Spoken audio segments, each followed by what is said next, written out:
വേദനയുടെ കയങ്ങളിൽ പിടയുന്ന മനുഷ്യർ ചുറ്റുമുണ്ട്. അവരെ കാണാൻ കണ്ണുകളുണ്ടോ? ഉണ്ട്. അവർക്ക് തണലായി സാന്ത്വനമുണ്ട്. അഭയവും അന്നവും നഷ്ടപ്പെട്ട് പടിയിറക്കപ്പെട്ടവർ, ആശുപത്രി വനാന്തകളിൽ നിസ്സഹായരായ ജീവിതങ്ങൾ, വാർദ്ധക്യത്തിന്റെ തീച്ചൂളയിൽ വെന്ത് പിടയുന്നവർ. അങ്ങനെ കുടുംബങ്ങളിൽ നിന്നും സമൂഹത്തിൽ നിന്നും കുടിയിറക്കപ്പെട്ട മനുഷ്യരെ ഹൃദയത്തോട് ചേർത്തണയ്ക്കുകയായിരുന്നു സാന്ത്വനത്തിന്റെ പോയ കാലം. സഹജീവിതങ്ങളുടെ വേദന മനസ്സിലാക്കുന്ന മനുഷ്യർ ഒരുമിച്ച് നിന്ന് അഭയമൊരുക്കിയ ചരിത്രമാണിത്. അവർ ആരോഗ്യവും അധ്വാനവും സമ്പത്തും വേദനിക്കുന്നവർക്കായി മാറ്റിവെച്ചു.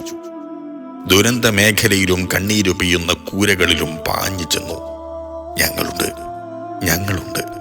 സാന്ത്വനത്തിന്റെ കാവലാളുകൾ അവരോട് പറഞ്ഞു, നിങ്ങളും ഒപ്പം നിൽക്കൂ. കരഞ്ഞു വീണ ഒരു ജീവന് അത്താണിയാകാം. ഹൃദയത്തിൽ കണ്ണുകളുള്ള മനുഷ്യരാകാം.